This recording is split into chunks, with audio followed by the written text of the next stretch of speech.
배나은 선생님께서 그 발제를 부탁드리겠습니다. 네. 지금 이 보고서 제목도 그렇지만 문재인 깎아내리기 그리고 안철수 띄우기가 실제 우리 신문들의 선거 보도에서 발생하고 있다. 그것이 현실이다라는 내용을 담고 있는데요.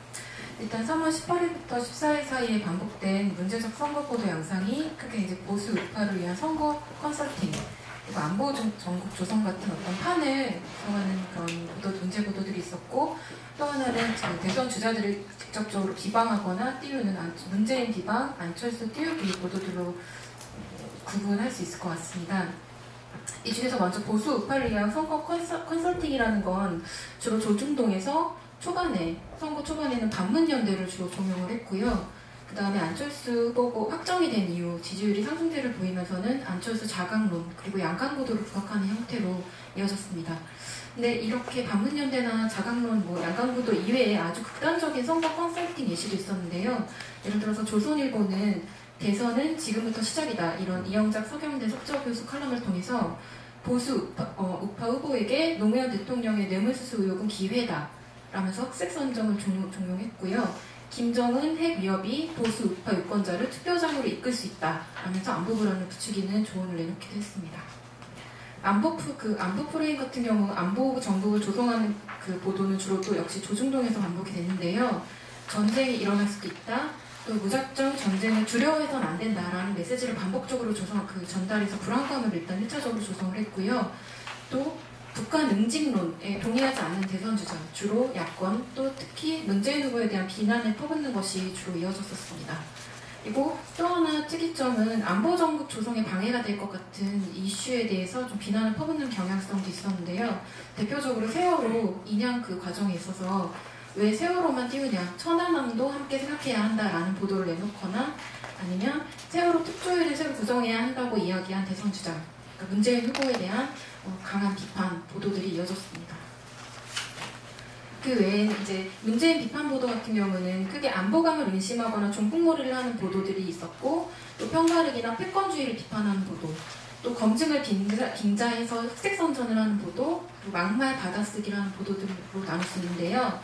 안보 공세, 종북몰이에 있어서는 사실 되게 극단적인 예시가 하나 있어서 소개를 해드리고 싶습니다. 중앙일보 이정재의 시시각각 한 달 후 대한민국이라는 4월 13일 칼럼인데요.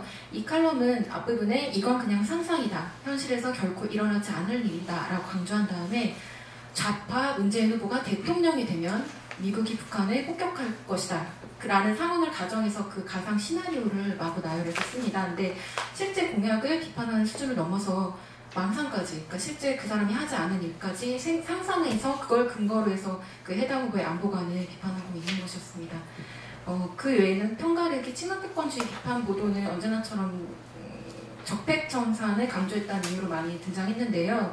그 외에 특이점은 동아일보와 중앙일보 같은 경우는 문재인을 친문패권 문빠라고 규정하고 박근혜 씨를 친박패권 박사모다 이렇게 묶어서 두 사람을 함께 싸잡아서 모두 나쁜 사람들인 것처럼 이야기를 하는 그런 논리를 펼치기도 했습니다. 검증을 빙자한 그 흑색선전 예시는 문재인 아들 채용 의혹이 대표적인데요. 관련 보도 대부분이 검증이 아니고 정치권의 의혹을 제기한 것들을 그냥 받아쓰고, 또 거기에 대한 공방이 일어났을 때 그걸 역시 받아쓴 형태의 보도가 대부분이었고요. 일각에서는 해명이 이미 끝난 사안에 대해서 해명이 전혀 없었던 것처럼 왜 해명을 하지 않느냐라고 물고늘어지는 형태의 보도도 많이 있었습니다. 또 팩트체크 보도는 아주 극히 적었는데요. 그나마 이것도 앞에 말씀드린 것처럼 해명이 된 사안에 대해서 다시 한번 물고늘어지는 그런 보도를 내놨고요. 한겨레 같은 경우는 조중동 대비 문재인 후보 측이 그래도 억울할 수 있는 사안이다라는 걸 인정하면서 다소 신중한 태도를 보였던 것으로 확인이 됐습니다. 그리고 정치권 그 문재인 막말 받아쓰기는 주로 홍준표 후보나 박지원 대표의 문재인 후보를 비판하는 강한 발언들을 따옴표 보도로 제목에서 그렇게 해서 받아쓰거나, 아니면 그 외에는 민주당 자체를 친중 반미 패권 정당으로 치부해서 집권하면 안보가 불안해질 것이다 라는 공세를 함께 퍼붓는 정도가 있었습니다. 또는 안철수 띄우기 같은 경우는 크게 두 가지로 나눌 수 있는데요. 아주 노골적으로 기대감을 드러내거나 칭찬을 하는 케이스가 있었고, 또 불거진 의혹을 축소 보도하거나 아니면 문재인 관련 의혹 보도와 나란히 보도하면서 물타기를 하는 케이스들이 있었습니다. 노골적인 칭찬은 주로 동아일보와 조선일보에서 등장했는데요. 예를 들면 안스트라다무스, 그러니까 노스트라다무스에 대해서 안스트라다무스 혹은 안철수 알파고라는 별명이 있다면서 그 별명을 인정하는 발언을 하거나 아니면 조선일보 윤평중 칼럼에서는 안풍은 어차피 대통령 문재인 어대문 신화를 단번에 깨뜨렸다. 안철수 시즌2가 벚꽃처럼 만개하고 있다. 이런 좀 낯뜨거운 표현들을 써가면서 안철수를 띄웠습니다. 그리고 안철수 후보에 대한 의혹 검증 보도 영상이 좀 단적으로 드러난 사례들이 최근에 유치원 논란하고 아내 채용 의혹인데요. 그 유치원 논란 같은 경우도 아주 조선일보가 노골적으로 보도를 하지 않거나 받아쓰는 양상을 보였습니다. 근데 예를 들면 조선일보는 이게 첫 발언이 나온 이후로 이틀간 일단 관련 보도를 지면에 일체 내놓지 않았고요. 15일이 돼서야 그 해당 논란을 제대로 된 기사로 전달을 했는데요. 이 보도의 제목은 유치원 논란의 문, 안, 국공립 이용률 40%로 확대입니다. 마치 제목만 보면은 두 후보 모두에게 유치원 관련 논란이 발생한 것 같이 편집을 해놓은 것이고요. 또 부인 채용 특혜 논란 같은 경우는 문재인 부인이 고가 가구를 구입했다는 논란과 나란히 배치해서 둘 다 매우 심각한 사안이고 혹은 둘 다 네거티브일 뿐인 사안이다라는 식으로 보도를 했습니다. 이건 사실 중앙일보도 마찬가지인데요. 일종의 기자수첩적인 취재일기에서 네거티브 전에 또다시 등장한 후보 부인들이라는 보도를 통해서 문재인 후보의 가구 구입 사안을 안철수 후보 채용 특혜 논란하고 나란히 언급하면서 정치권이 또 한 번 자극적인 네거티브라는 유혹에 빠졌다라는 식의 평가를 내렸습니다. 또 하나 특이점은 중앙일보 같은 경우는 안철수 관련 의혹을 보도하면서 언급은 하는데요. 이걸 다 가짜뉴스, 네거티브, 흑색선전의 예시, 사례로 언급을 주로 했습니다. 대표적인 예시가 4월 11일 사설인데요. 가짜뉴스 판치면 가짜 대통령 나온다라는 제목이고요. 한 달 남은 대선 캠페인이 자극적이고 충동적인 공개에 휩싸였다라고 하면서 그 주요 예시로 문재인 주폭, 안철수 신천지, 안철수 천안함 이런 식의 예시를 들었습니다. 근데 좀 납득이 안 되는 게 조폭 논란 같은 경우는 사실 안철수 후보에게 더 밀접한 키워드인데요. 해당 사설에서 중앙일보는 문재인 조폭이라는 키워드를 굉장히 부각해서 보도를 하고 있었습니다. 이 정도로 요약을 할 수 있을 것 같습니다. 네, 배나 선생님 같이 수고 많이 하셨고요. 아주 정리를 잘 해주신 것 같습니다. 이제 중간 보고서니까 마지막 결과 보고서를 내실 때를 위해서 제가 느끼는 거 그냥 한두 가지만 조금 말씀을 드린다면 내용은 이렇게 똑같이 가시더라도 읽는 독자한테 조금 더 설득력을 받게 하기 위해서는 제가 볼 때는 프레임 분석으로 가는 것이 나을 것 같다. 명칭을 예를 들어서 반문연대 종용 프레임이라든지 똑같이 하시더라도 또 양강구도 띄우기 프레임 이걸 이렇게 해서 프레임 전체의 틀을 언론들이 어떻게 짜고 있느냐를 얘기를 해주시고 그냥 이렇게 나열을 하는 것보다 아까 송경재 선생님이 하신 것처럼 일단 전체 기사 수에서 예를 들어서 반문연대 종용 프레임이면 여기에 몇 건이 들어가 있고 이걸 조금 도표화해서 중간중간 이걸 내놓으면 읽는 독자들을 설득하기가 훨씬 더 수월하지 않을까 그런 생각이 들고 이것도 또 조중동하고 한경대로 이렇게 좀 도표를 만들 때 양쪽으로 진보 언론하고 보수 언론하고 차이는 있는지 이런 거를 보셔도 좋을 것 같고 또 하나는 이 글의 출처, 기사를 쓸 때 어떤 정보를 인용을 하고 있는지 출처가 출처의 근거를 가지고 쓰는 건지 안 쓰는 건지 출처를 가져온 다음에 어디서 쓰는지 이런 것들이 사실 기사의 진위 여부를 따지는데 굉장히 중요한 것 같아서 그런 것들 조금 추가해서 하시면 도움이 될 것 같다는 생각이 들었습니다. 제 생각이었습니다. 이따 또 나중에 토론하신 선생님들 좋은 말씀 해주시고요. 다음에는 이봉우 선생님께서 발제 부탁드리겠습니다. 네, 방송사 저녁종합뉴스 보도 관련해서 말씀드리겠습니다. 아마 신문이나 방송이나 일관된 똑같은 경향이 있을 텐데요. 대략 3월 10일 박근혜 전 대통령 파면된 3월 10일부터 지금 이 시점까지 일관된 경향 중에 하나는 문재인 후보와 민주당에는 불리한 또는 부정적인 보도가 나오고 국민의당 안철수 후보에게는 상대적으로 유리하면서 긍정적인 묘사의 보도가 많이 나간다는 그런 경향이 있습니다. 근데 이 경향을 저 모니터 팀 중에서 또 수치로 증명해 주시는 팀이 따로 있어서 네, 그 부분은 저희 좀 이따가 김수정 저희 정책위원님께서 양적 분석으로 아마 발제를 해주실 거고요. 지금 방금 발표해 주신 저희 배낭 활동가랑 저는 뉴스 또는 보도에 나온 사례 위주로 일단 말씀을 드리겠습니다. 방송 보도 같은 경우에는 일관된 그런 경향이 있지만은 시기별로 약간의 변화는 있었습니다. 4월 5일을 기점으로 약간의 변화가 보이는데요. 이 4월 5일이 이제 각 당의 경선 일정이 모두 마무리됐던 그런 시점입니다. 그래서 이때부터 이제 민주당에서도 국민의당 안철수 후보에 대한 의혹 공세를 하기 시작했는데요. 그렇기 때문에 이제 방송 보도에서 그동안 나오지 않던 안철수 후보 의혹 관련 보도가 4월 5일부터 나오기 시작했습니다. 그 전에는 전무했었고요. 그래서 이때부터는 방송사들이 문재인 후보 의혹 그리고 안철수 후보의 의혹 이렇게 두 후보 의혹의 보도량을 균형을 맞추려는 듯한 모습이 4월 5일 이후에는 발견이 되고 있습니다. 하지만 그 이전, 그러니까 3월 10일부터 4월 5일까지는 일방적으로 문재인 후보 관련 의혹 보도만 나왔고 상대적으로 안철수 후보는 저희가 흔히 말하는 띄워준다는 표현이 걸맞을 정도로 상당히 긍정적인 보도가 많이 나왔습니다. 그래서 그런 경향 위주로 몇 가지 사례를 말씀드리겠습니다. 먼저 이제 문재인 후보에 대한 비방에 가까운 보도들인데요. 이게 단순히 문재인 후보를 비판하는 보도가 아니고요. 그러니까 합리적인 수준에서 비판하는 게 아니고 정말 속된 말로 욕하고 있는 거나 다름없는 보도들이 이제 나오기 시작하는데 이 이제 그러한 보도의 시작은 TV조선이라고 할 수 있습니다. 저희가 방송 보도 같은 경우에 3월 12일을 기점으로 대선 보도를 모니터했는데 3월 14일 날 앵커 칼럼이라는 이름으로 어떤 보도가 나왔었냐면은 참을 수 없는 가벼움이라는 제목의 보도인데요. 이 보도를 요약해드리자면은 문재인 캠프 쪽 사람들을 보면은 거친 말이 떠오르고 그 거친 말을 보면 입이 머리에 학문이라는 말이 떠오른다. 이런 식으로 이제 문재인 캠프 쪽 인사들에게 비하에 가까운 말을 했던 그런 보도입니다. 또 이제 문재인 후보를 향한 공격의 사례 중에 가장 심각한 것 중에 하나는 또 역시 MBC에서 나왔었는데요.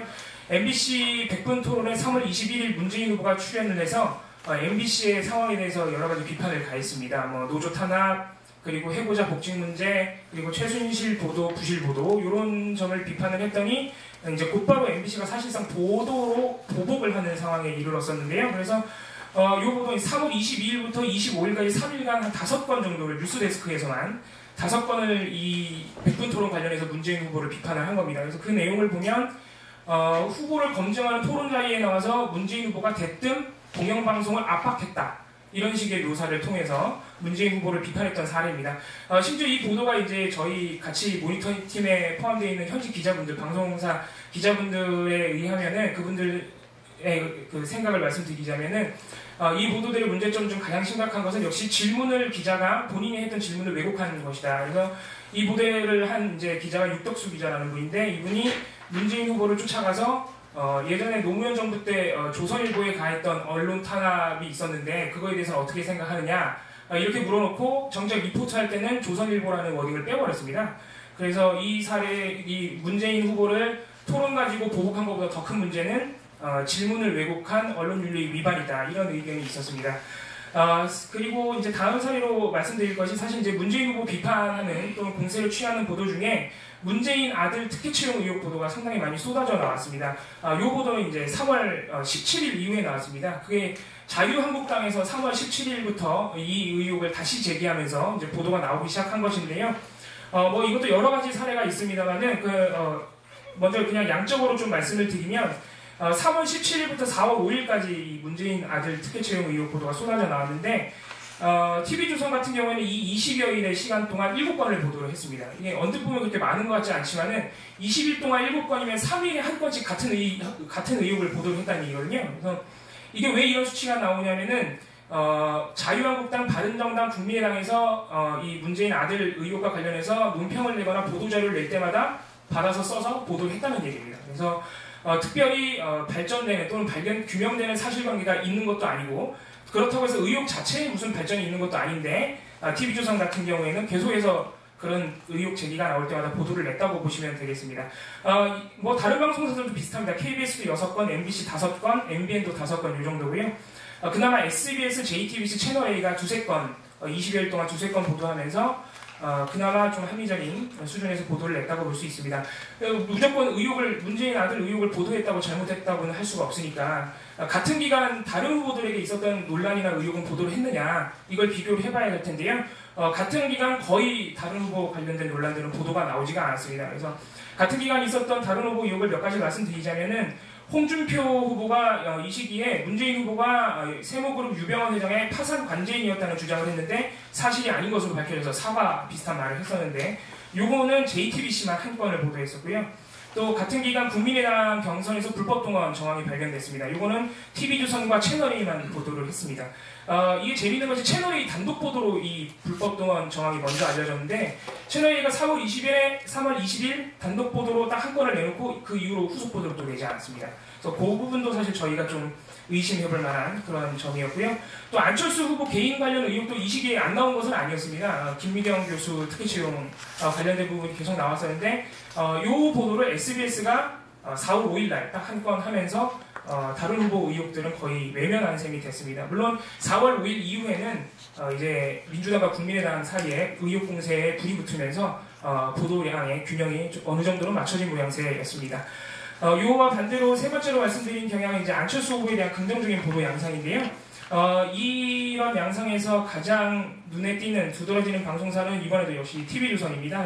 TV조선이 3월 말경에 6일간 12건을 안철수 후보에 대한 긍정적인 묘사로 채웠었는데 뭐 대표적인 사례를 말씀드리자면은 역시 이 시기에 3월 말에 안철수 후보가 목소리가 변해가지고 큰 반향을 샀었는데요. 그래서 복식호흡, 중저음, 안철수 대표의 목소리가 달라졌다. 이런 식의 묘사와 또 하나 황당한 점은 김종인 전 대표가 국민의당 안철수 후보의 멘토였던 법률 스님을 만나서 비문연대에 부정적이었던 안철수 대표도 생각이 변했다. 이런 식의 말도 안 되는 논리를 전개한 보도도 있었고요. 하지만 무엇보다 이 안철수 띄우기에서 가장 눈에 띄는 사례는 채널A에서 나왔습니다. 이제 채널A 3월 30일 보도인데요. 이 보도는 보도가 시작되면 앵커 멘트가 나오는 게 아니라 가수 루이 암스트롱의 What a Wonderful World라는 노래가 나옵니다. 그래서 노래가 계속 나오고 그 노래를 배경으로 앵커가 요새 안철수 대표의 음성이 지금 들으시는 루이 암스트롱의 음성과 비슷해졌다. 이런 말을 하면서 도대체 어떻게 이 목소리를 만든 것이냐. 또 기자가 이 질문을 받아서 혼자서 차 안에서 열심히 연습했다고 한다. 보통 노력이 아니다. 이런 식의 대담 형식이 진행됐던 그런 보도였습니다. 물론 이제 이런 경향이 비단 TV조선 채널A에서만 나왔던 것도 아니고요. 공영방송인 MBC에서도 이런 사례가 발견이 됩니다. 그래서 MBC 같은 경우에는 각 당의 경선이 끝날 때마다 후보로 결정된 사람의 정치 역정을 짚어주는 보도를 한 번씩 냈는데 홍준표, 문재인, 안철수 세 사람에 대한 묘사가 보도 제목에서부터 차이가 납니다. 그래서 홍준표 후보가 이제 결정됐던 3월 31일 같은 경우에는 제1보수당 후보된 모래시계 주인공이라는 제목을 붙여서 홍준표 후보를 모래시계 주인공이라고 묘사를 했고요. 이제 안철수 후보가 당선됐던 경선에서 이겼던 4월 4일에는 대선 나선 컴퓨터 의사라는 역시 긍정적인 묘사로 보도를 냈습니다.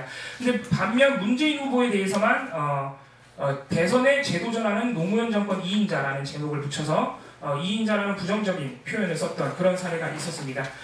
네, 그리고 이제 마지막으로 말씀드릴 사례는 대략적인 보도 경향과는 조금 다른 내용일 수 있는데 사실 최근에 여론조사 관련해서 많은 논란이 일고 있습니다. 그래서 이 보도 경향에서도 과연 일정한 패턴이 발견되는지 유심히 지켜봤는데요. 특히 MBN에서 특정 후보에 유리한 여론조사 결과만 발췌해 보도하는 경향이 발견돼서 한 2가지 정도 사례를 말씀드릴 수 있겠습니다. 그래서 첫 번째 사례는 사실 이 여론조사 논란이 불이 붙은 것이 4월 3일 발표된 내일신문 여론조사 때문이었습니다. 이 내일신문이 의뢰하고 디오피니언이라는 기관이 4월 2일에 실시했던 여론조사인데요. 이때 처음으로 양자대결 구도에서 안철수 후보가 문재인 후보를 따돌린 것으로 나왔습니다. 그런데 그 격차가 너무 컸다는 점, 그리고 단순히 격차 때문이 아니고 단 하루 2시간 정도만 실시를 했고 무선 전화 없이 유선과 인터넷 조사로만 이루어졌다는 점, 이런 조사 방식상의 문제 때문에 많은 논란이 일었는데요. 방송사들이 이거를 얼마나 보도했는지 체크를 해봤는데 이 여론조사를 인용 보도한 것은 4월 3일, 4월 4일 이틀에 거쳐서 TV조선과 MBN밖에 없었습니다. 그나마 TV조선은 한 건은 이 여론조사를 통상적인 여론조사 보도처럼 인용을 해서 보도하고, 근데 다른 한 건의 이제 보도에서 민주당이 이 여론조사에 대해서는 이의를 제기할 만하다. 조사 방식이 그동안 종전의 여론조사와 많이 다르기 때문에 충분히 신빙성을 의심할 수 있다는 식의 논평을 했습니다. TV조선은. 근데 문제는 MBN인데요. MBN은 4월 3일 날 이 여론조사를 인용하면서 안철수 후보의 상승세를 상당히 강조하고 긍정적으로 이렇게 부각해주는 그런 리포트를 냈고요. 이 여론조사 때문에 민주당이 비판을 제기하고 있다던가 아니면 논란을 일고 있다, 어떤 문제점이 발견됐다, 이런 식의 보도는 단 한 건도 나오지 않았습니다. 심지어 MBN은 이 보도를 4월 4일에도 한 번 더 인용을 해서 역시 안철수 후보가 상승세를 타고 있다는 식의 보도를 내서 전혀 이 여론조사가 가지고 있는 문제점을 시청자에게 전달하지 않았습니다. MBN이 이런 사례가 다시 한 번 또 발견이 되는데요. 4월 6일 날 또 이런 사례가 한 번 발견이 됐습니다.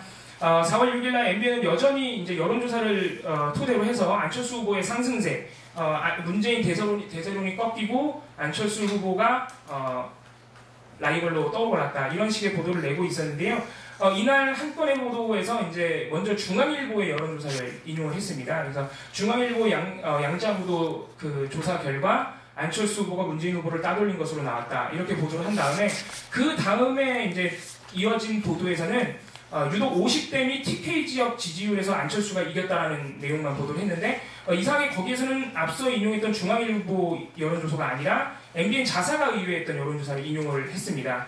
그래서 그러면 MBN 자사가 의뢰한 여론조사에서 어떤 결과가 나왔길래 50대하고 TK만 인용을 했을까 해서 찾아봤더니 MBN 자사가 의뢰한 여론조사에서는 양자구도 대결 결과 문재인 후보가 이긴 것으로 나왔던 것이죠. 그러니까 결과적으로 MBN은 양자구도에서 문재인 후보가 이긴 결과는 제외하고 그 여론조사에서 50대 TK, 안철수 후보가 이긴 것만 발췌를 했고, 양자구도에서 안철수 후보가 이긴 것으로 나온 중앙일보를 따로 또 인용을 해서 한 건의 보도를 냈던 것입니다. 그래서 이건 명백하게 여론조사 중에서 특정 후보에게 유리한 결과만 인용한 사례로 그렇게 볼 수가 있겠습니다. 그래서 최근에 국민의당이 또 리얼미터 기관을 고발하는 등 여러 여론조사 관련 논란이 일고 있는 상황이어서요. 저희 대선미디어 감시연대에서 여론조사 보도 계속 꾸준히 더 면밀하게 지켜보도록 하겠습니다. 방송 보도는 여기서 마무리하도록 하겠습니다. 네, 수고 많으셨습니다. 아까 그 신문에서 했던 것처럼 그 방송도 약간 프레임별로, 예를 들어서 문재인 때리기 프레임, 문재인 아들 특혜 채용 프레임, 이런 식으로 정리를 하면 훨씬 더 좀 뚜렷하게 그 얘기하는 것이 부각이 되지 않을까, 그런 생각이 좀 드네요. 그것도 저는 뭐 김수정 박사님이 양쪽으로 정리하신 거는 제가 잘 몰라서 아까 그런 말씀을 드렸고, 그래서 수고 많으셨습니다. 그 다음으로 우리 김수정 정책위원님 발표해 주시죠. 네, 신문과 방송의 양적 분석 중간평가 발표를 맡은 김수정입니다. 먼저 신문부터 양적 분석 중간평가 보고서 말씀드리도록 하겠습니다. 요약문은 1페이지와 2페이지에 걸쳐 있습니다. 양적 분석은 총 4가지의 관점에 대해서 주요하게 살펴보고 있습니다. 일단 보도량이 선거 관련 보도량이 어떠한지 살펴보고요. 두 번째는 보도의 공정성입니다. 보도에서 특정 정당이 얼마만큼 부각이 되었었는지, 얼마만큼 게재가 되었었는지 비교하고요. 그리고 특정 정당에게 유리한지, 불리한지 그 2가지를 비교할 것입니다. 그리고 보도의 유익성이라는 측면에서 사실검증과 정책 보도, 그리고 시민사회 여론을 얼마만큼 소비했는지, 이 3가지 조건으로 해서 보도의 유익성을 살펴볼 것이고요. 그리고 지금까지 선거 관련 보도 유형에서 많은 문제점을 지적되어 왔던 여러 문제 유형을 모아서 보도의 유해성까지 살펴보고 있습니다. 먼저 신문 보도부터 살펴보도록 하겠습니다. 이 페이지 보시면은요, 1주차에는 전체 15.8%, 총 509건으로 시작을 해서 4주차 18.1%까지 서서히 증가하고 있는 추세를 보이고 있습니다. 보도량이 가장 많았던 언론사는 한겨레였고요. 보도량이 가장 적었던 곳은 중앙일보였습니다.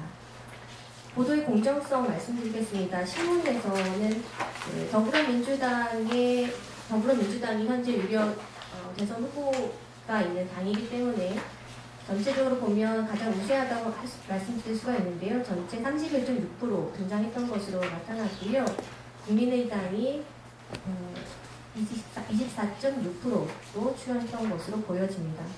국민의당의 경우에는 그 그림 3을 보시면 참고해 보실 수 있겠지만 더불어민주당이 초반에는 가장 앞서서 많이 등장하는 정당이었지만 2주차 이후부터는 감소세가 줄어들고 유지가 되는 반면에 국민의당을 비교해 보면 초반에는 19.0%대였던 국민의당이 최근 4주차에 이르러서는 27.9%까지 더불어민주당과 국민의당이 등장하는 비중이 유사해지고 있다라고 하는 것을 볼 수가 있겠습니다.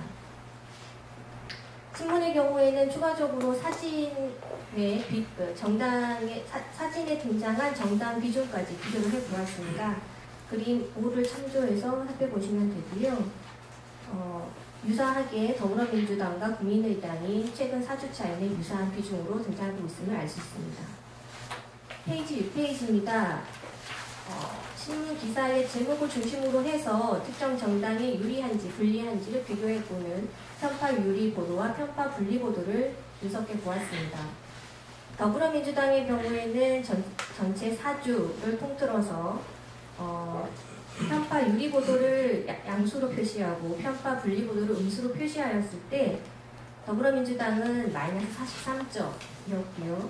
이에 반해 지금 현재 2위 후보자가 있는 국민의당의 경우에는 플러스 21점이 나왔습니다. 자유한국당의 경우에는 마이너스 25점, 바른정당은 플러스 14점, 정의당은 마이너스 2점입니다.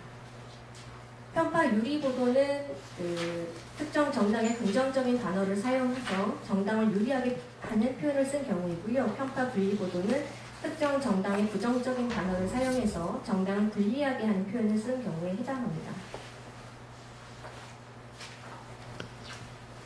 다음은 보도의 유익성입니다. 페이지 8페이지에 구체적인 내용이 나와 있습니다. 먼저 정책 제공과 관련된 보도량이 각 언론사별로 어떠했는지 비교를 해보았고요.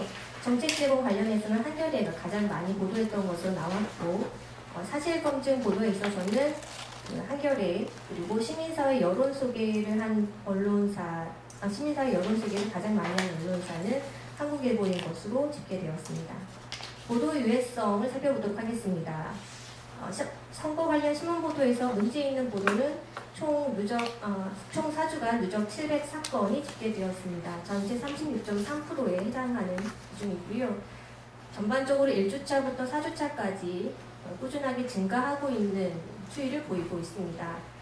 신문별로 보았을 때 문제 있는 보도의 비중을 살펴본 결과 조선일보가 40.0%로 가장 많은 비중을 차지하고 있다고 할 수 있고요. 이에 반해 경향신문은 문제 있는 보도가 가장 적은 30.0%대로 나왔습니다. 문제 유형을 구체적으로 살펴보겠습니다. 페이지 9페이지를 참조하시면 되고요. 가장 많이 눈에 띄는 문제 유형은 따옴표 보도라고 할 수 있습니다. 전체 유해 보도 중에 65.1%를 차지하고요. 큰 따옴표를 통해서 특정 정당의 주장이나 논평을 그대로 옮겨둔 보도가 가장 많았다라고 지적할 수가 있겠습니다. 두 번째 유해성 보도는 익명 보도였습니다. 익명 보도는 당 관계자들이라든지 당 핵심 관계자는 혹은 조사에 참가한 한 선관위원은 한 다선 의원은 선거 관리 경험이 있는 당 관계자는 이런 식으로 익명을 써서 중대한 의견의 표시를 한 취재원을 구체적으로 밝히지 않은 경우에 해당했습니다. 이 외에도 비중은 크지 않았지만 정치 혐오성 보도라든지 전투형 보도, 경마성 보도들을 지적할 수 있었습니다. 이어서 방송에서도 원적 분석, 종합평가, 보고 내용을 말씀드리도록 하겠습니다. 이어서 해도 되겠죠? 예. 방송 보도는 총 7개 방송의 저녁 메인 뉴스를 중심으로 해서 보도량, 보도의 공정성, 보도의 유익성, 보도의 유익성까지 살펴보았습니다. 방송 뉴스에서의 선거 관련 보도 수는 1123건, 전체 보도량 중에 약 24%를 차지하는 것으로 나왔습니다. 지상파 중에서는 SBS가 대선 관련 선거 보도를 22.7%로 가장 많이 내보냈고요. KBS1이 가장 적었습니다. 종합편성 채널 중에서는 TV조선이 29.2%로 선거 관련 보도 비중이 가장 많았고 채널A가 23.8%로 가장 적게 나타났습니다. 일주에는 평균 16%였던 선거 관련 방송 보도가 4주차에는 29.5%까지 약 30%까지 증가했음을 알 수가 있었고요. 최근 4주차에 이르러서는 지상파 채널 가운데서는 SBS가 가장 선거 관련 보도 비중이 가장 높고 종편 채널 중에서는 JTBC가 42.4%로 가장 많이 보도하고 있음을 알 수 있습니다.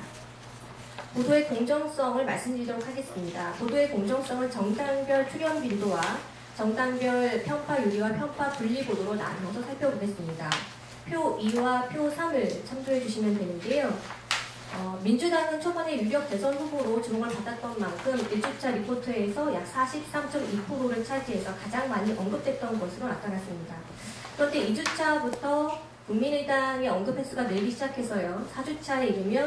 최근 4주차에 이르면 더불어민주당이 27.0%, 또 국민의당이 27.6%로 오히려 국민의당이 앞서 나가는 식으로 현재는 출연 비중이 거의 같은 수준에 이르고 있습니다. 관련 내용 그림 3을 참조해서 보시면 그 경향을 자세히 보실 수 있습니다.